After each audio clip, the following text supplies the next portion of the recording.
Yeah. All right, so we have your Tylicious food. Has some spring rolls in there and some drunken noodles and all kinds of fun stuff. And we are on our way. Move right over this way. And we are on our way. No, regardless, I really do feel this work is important. I really do. I feel it's a very important aspect of society, and people should take it, you know, serious. You know, I really do. I sincerely do think it's important work. I think it's important that a person should be able to pick up their phone and have food ordered to their living room or at least their front door without any problems at all. You know, I really do feel that. I'm not lying. I'll be right back. Sure you have the right husband. Yeah, I'm 100%. It's right, I'm sure. Don't worry about it. We'll double check. We'll triple check.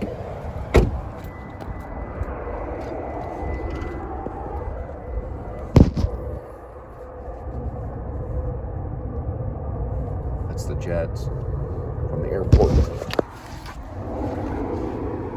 They're probably training a Ukrainian pilot. All right.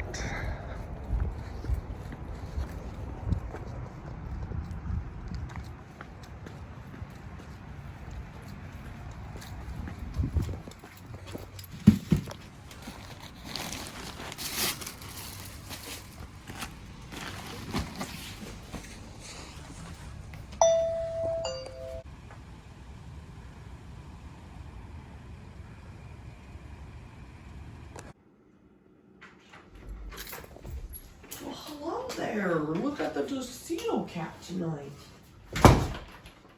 We miss you, baby boy. How are you?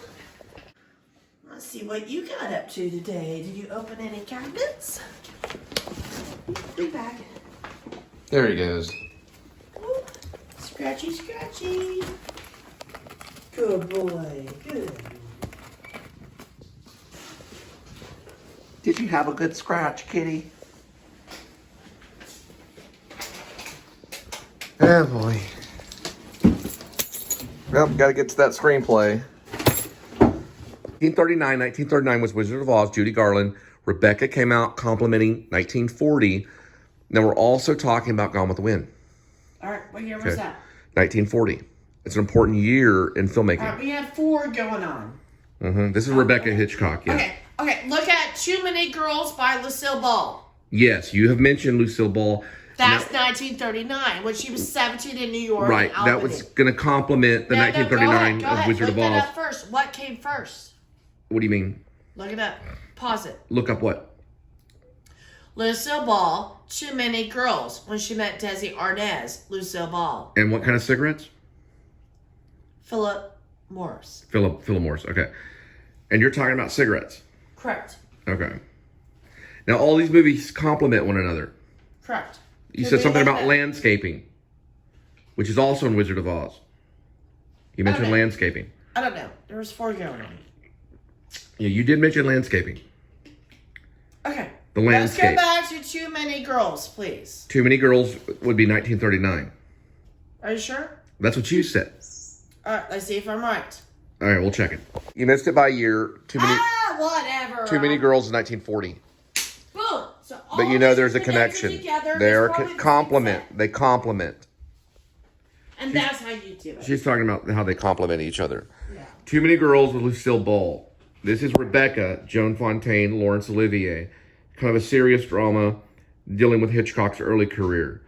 We were also talking about The Wizard of Oz, which is a year before going into Judy Garland. She was talking about landscaping, and Rebecca also, she's talking about Too Many Girls going with Lucille Ball. So they're saying that those two films were competing at that time and were using some similar components in filmmaking. And she also mentioned cigarettes, which is the Philomore, which is going to be basically used with Lucille Ball's picture, Too Many Girls.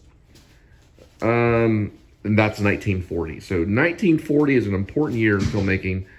Rebecca with Hitchcock, Lucille Ball, Too Many Girls, and I believe Gone with the Wind. Gone with the Wind, baby. Gone with the Wind, which is Clark Gable. You got to see it. Gone with the Wind was 1939. We missed it by a year, but that's still important. 1939 going into the 1940s. Yes, you're right. There was a war on. So a war was on during all of this, especially 1939, going right into 1940. Correct. So the men were out serving for their country. Absolutely. And the females were bored being on TV. They were getting ready to be. When did the TV come out? When did the TV come out? That's a good question, Linda, and I'm going to look it up about the television. September 7th, 1927, the television was released. Not 1927. JFK is in the 60s. No. Yeah, JFK is another time. 1940 is going to be FDR. Franklin D. Roosevelt's term started in 1933 and ended in 1945 at the end of the war, pretty much. He was the president that was in office longer than any other president in the United States history. Right, so that's probably going to affect it. FDR had the fireside chats, big in radio, really big in radio. He had basically his own radio channel. It'd be the same as if a president today had their own YouTube channel. And it was a big deal. Who was the president after that? It's a good question. I'm gonna throw out Truman, but it's a good question. We're gonna find out. Yeah, it's Harry S. Truman. Yeah, Harry S. Truman was the president after FDR. I believe that's when McCarthyism came about. It showed its ugly head. That was probably right around Truman's time. Right, Truman was 1945 to 1953. That's when Truman. President. I don't know. She knew everything. Harry S. Truman. On Jeopardy, she would know every question. That was a time of paranoia. That was going to be Truman, the Truman Show. Okay, Truman Show comes in when Harry S. Truman stepped in right after FDR died. And FDR was our president that only had polio, was in a wheelchair, but he served 2 complete consecutive. It was more than 8 years. It was like 16 years or something crazy. What's this we're gonna pie? Speaking of that, Pie Day is coming up. It was 2 complete 8 years. 16 years he was president. A lot of stuff about beer. FDR's term, believe it or not, was actually 12 years. But I believe he died, then Truman stepped up. So Harry S. Truman. These movies are all going to kind of reflect a little bit of that, especially this era, which is going to be FDR. This is the forgiving era. This is the light era. This is the era of dreams. Wizard of Oz is like a dream. What studio is this? This is Rebecca, which is like a dream too. No, what studio? MGM. That's a good Studios. question. You're saying MGM? I'm saying MGM Studios. Okay, it's not a bad guess. We're gonna find out though. Rebecca is distributed by United Artists. What is it? United Artists, as in UA. That's where MGM Studios might. Well, it's United Artists, and it's going to be Alfred Hitchcock as the director. I know what the 1940s is. Or with their girlfriends and just watching a movie. They're 17 years old. They just want to fucking watch a movie in black and white. They spent 1.3 million and made 6 million and made money off this. No. Yeah, they made money. Think about 1940. You're sitting over there. You know you're going to have to go to war. And you met this pretty lady.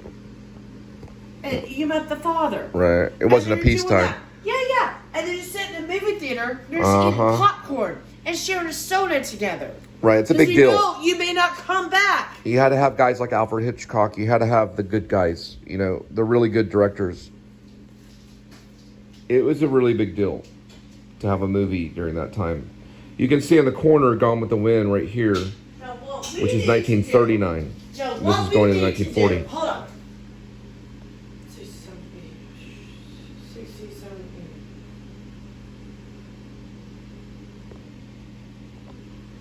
We need to find people. Be careful with that spoon. That's a Jason's Deli spoon. It's the only smooth spoon that I have. Okay, I'll get another one. Regardless, this is a time of war. She's making some points. Don't pay attention to Scanner Darkly. That's a whole different. That's Generation X. I'm mostly showing the Gone with the Wind over here. Now these are lined up on YouTube for a certain reason, but this is Rebecca. You can see it for free. That were born in the 1940s. 1940s what? But if they were going to war, they'd be like 100 years old now. They would mostly be dead. Yeah. They were 20. They're about 20 when they were going to war. So we're looking at, 102 years old. Yeah, they would be very, very old. But like I said, we could go to cemeteries. We could find this. They would be more than 100, wouldn't they? That'd be 102 Yeah, they'd be over 100 years. But most all the people that enjoyed these movies back in 1940, they're all dead. They all died. But the thing is that this was an important time. So the movies are going to look very kind of high tech. You can see the color code. The acting is going to be superior. You got Laurence Olivier in this one. This is Alfred Hitchcock's early work after he had already got out of television, got into cinema. And, you know, this is going to be like highly important to reveal a movie during a time of war. Linda's making some great points. And music. She's making music, too. She's a big Lucille Ball fan. Yes, they did accuse Lucille Ball of being a communist right after this era, or really right during Harry S. Truman's era. And she was like, "I'm not a red, you know, I'm not a red." Now, when we bring in Gone with the Wind, the producer, Cole Spivey, okay, who's also a screenwriter, he produced Rebecca and Gone with the Wind as well. He was the same producer. So it had the same kind of quality. If you look at the black and white here, it looks very similar to how Gone with the Wind looks on the color code, if not almost exactly. It's still different color code, though. They use a different color code with Gone with the Wind. But it does look very similar. If you look at Gone with the Wind and then you watch this, you know, this movie. Same producer. He was a screenwriter known as Selznick. George Barnes, who also filmed Samson Delilah, did Rebecca. So he was a superior cinematographer, a pretty good cinematographer. He already done a great movie. Anyway, he had done Rebecca. He was the DP, the director of photography. Now, Barnes, being the DP, the director of photographer, also in 1922 did Dusk to Dawn. I thought it was an interesting thing because of Quentin Tarantino writing Till Dusk Till Dawn. But it's an interesting title. In 1922. So he had been a director of photography for a very long time. Very well, you know, this would be one of the great cinematographers that we will be dealing with today. I am Little Trent from ABC News. I am Little Trent. Yeah. I someone like Michael Ballas or something. You know, it'd be one of their top cinematographers working with Alfred Hitchcock during. This is Alfred Hitchcock's kind of like debut. Not debut. I wouldn't say it's exactly his debut, but it's early film. I am Will Trent. I am Will Trent for the TV show ABC. I'm reporting right now about the investigation, what's going on. We're going to find out the facts about Judy Garland and other people that have been in the movie and their ancestors. Okay. So please stay tuned. And welcome to the Please Subscribe show. We're still looking at the still photography of Rebecca. Figure out who played these and get the other people. I know Fontaine's in it, and Laurence Olivier. So if they're 100 years old, then we need to be looking at the grandchildren. No, they're both dead. They're dead. They have coffins. They're dead. They're ash. No, not them. Look at the grandchildren, great-grandchildren. They're probably still alive. The family members are still alive. Exactly. This is the treasury work right here. This is worth a lot of money. More information. Yeah. Anybody else doing this? I don't know. Be careful with that spoon. Yeah. So we're making some points about Rebecca. Don't throw the spoon at me. Oh my gosh, I tossed it. Don't want a spoon. Making kind of a symbolic. Everything's symbolic in film. Everything. So I don't know. It's just a spoon. I don't know. It'll make sense later. In film, you turn the camera on. Symbolic, symbolic, symbolic, symbolic, symbolic. You can't get away from it. There's no running. Well, you can run, but you can't hide from the symbolism. In all film, see those 1, 2, 3, 4, and 5. 1, 2, 3, it's all 4. symbolic. Even that little dance at that moment. Everything. Once that camera starts rolling, symbolism, symbolism, symbolism, symbolism. It amounts just every single frame. Every frame. Even those going back and in and out. Very Hitchcock kind of thing. It's all symbolism.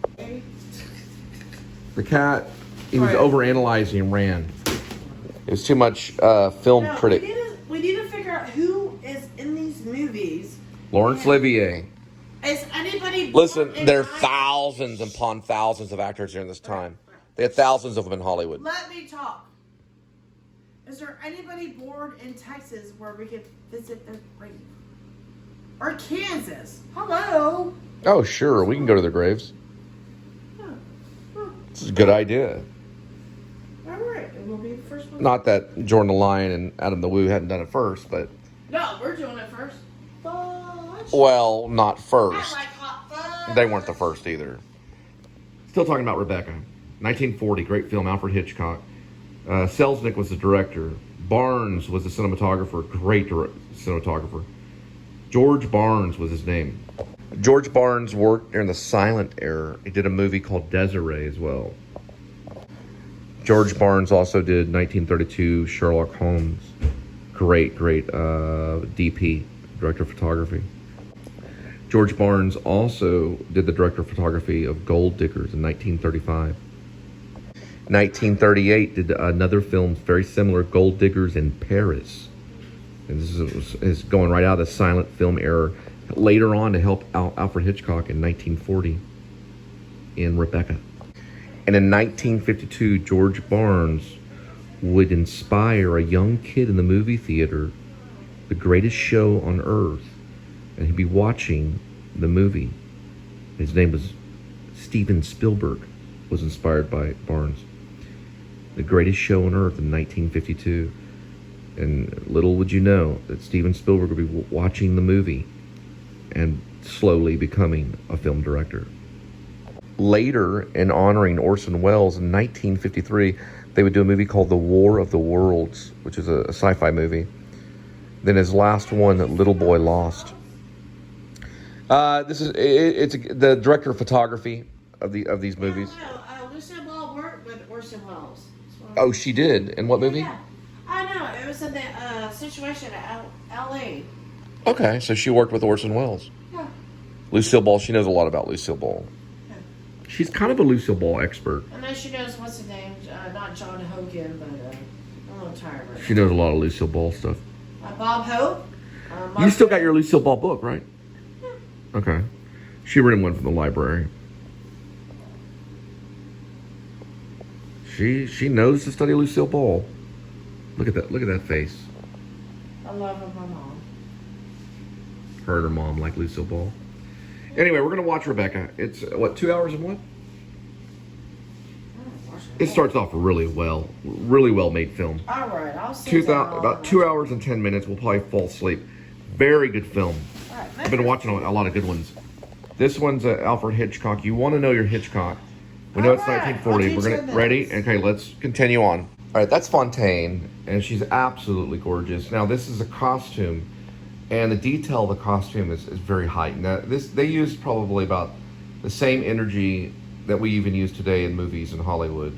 You know, less CGI. The acting is marvelous. Laurence Olivier is very believable. It's timeless performances. You know, just the shot alone looks like a postcard. The phone, the detail of the phone, there's like a gold part. I'll get Kitty in a minute. The gold car or the gold handle. You got look at the what is that? Like a cord, a phone cord, into the jacket. You know how the jackets, you know, the shadows and everything. Look at the shadows in the background. Everything's carefully planned. Now, movies were very well detailed, even in the 40s, and they used the same energy. 1940. Early 40s. It was probably filmed in 1939, but they used the same energy that they would use. Look at her eyebrows. I like the way her eyebrows. Yes, the eyebrows. Gorgeous movie star. You know, acting is wonderful. Lips, and the performance of her. Look at the hair. And Laurence Olivier in the car, her and Laurence Olivier were very believable. Very believable. A true story, Laurence Olivier, I believe he acted, now he was a Royal Shakespeare actor. I believe that even Anthony Hopkins may have even acted with him on stage. But regardless, it carries over to today's standard. And it's still there. You can still watch Rebecca. After 83 years. Yes, after 83 years, and it still has the quality of a movie today. Yeah, right, there's aspects of it. Go. Okay, so theater was very important back then, even Broadway, all that stuff. They come into the scene very quick, nearly screwball comedy. They don't take much, you know, time to get to the point. Conversation's very, you know, it's very fast paced. And you can tell these actors are very much in shape, especially Fontaine running around as much, you know, getting to this point. You know, Laurence Olivier comes in very theatrical in this scene, walks in almost like this is almost like in a stage. The setting is massive. That door, do you remember the door? Look at even that bathroom door. Yes. Yeah, the door she enters is very stage-like, very theatrical. And this is very much like watching a theater play. Look at the bed right there. Yeah, the bed, everything's detailed. Linda's noticing that. The detail of everything is amazing. You know, they bed frame, too. yeah, there was probably a designer involved in getting the right bed. They spent Look at the months. floors. Yes, getting these sets perfectly. Look at the shadowing on the wall. It's almost like watching a painting. It's wonderful. So they spent a lot of time to get everything correct, even especially the acting too. The acting's great. Okay, Linda noticed the picture right here. Another aspect of how everything's like a moving painting. I noticed here Hitchcock was very still with the camera when Laurence Olivier came out of the bathroom, and he only moved the camera just a little bit, and then he followed, of course, the actress, which was good. And you can see this like whole side of the room open up. Linda noticed that there's a painting right here, you know, and another painting there. It's a portrait, yeah. Portrait or painting? Both, yeah. It looks more like a portrait. And then look at the design of this chair, you know, and everything is just, it looks like they spent a lot of time on design. So this is 1940. That 1940. chair is Mel. Not Mel, sorry. That chair could have been from the 20s. No, I'm saying it's made for a Mel. Mm-hmm. It's taller. We need to find out the It's setting. good. The setting, if it's real time. Yeah. You know, it's going to probably be based on a book. Mm-hmm. Well, yeah, she is eating with another man. And I can see why a woman would like this movie, because it's kind of her dream. You know, just a moment. The chair changed. The chair did change. And a butler had come in and brought in the food just very quickly. They sat down and now they're having a meal together. And this is a very romantic, it's very romantic. You know, it's a romance film. A woman would love this film. It's very detailed. You would love all the detail and mannerisms and eating and the food and all the important things that people sometimes don't even think about in a movie. I just wrote a scene tonight with Escape from Maine, and I didn't realize that when I wrote the scene, I mostly was writing about the table, the food, you know, and all that aspects, and I didn't really understand why. And now I watch this and I see how important it is in the movie to bring in these items. You know, you want to take a moment to bring in the food, bring in the tea and the butter and, you know, and the, you know, the napkins and all the things that you can see on the table, because that's where the fantasy and that's when the whole aspect of the dream almost of this, you know, comes in to the movie, and how a woman would kind of fall in love with this kind of movie. It's my mom's favorite movie, but I'm seeing, and the music too. The music is wonderful. It's dreamlike, and it comes in and it hits you hard, and then it just moves on. Look at the also behind where Laurence Olivier's shoulder is. There's like a little doll, porcelain doll, right next to this antique lamp, and then outside, what's outside? You know, there and. Their life is so full of gifts and marvel, you know, marvelous kind of aspects of living.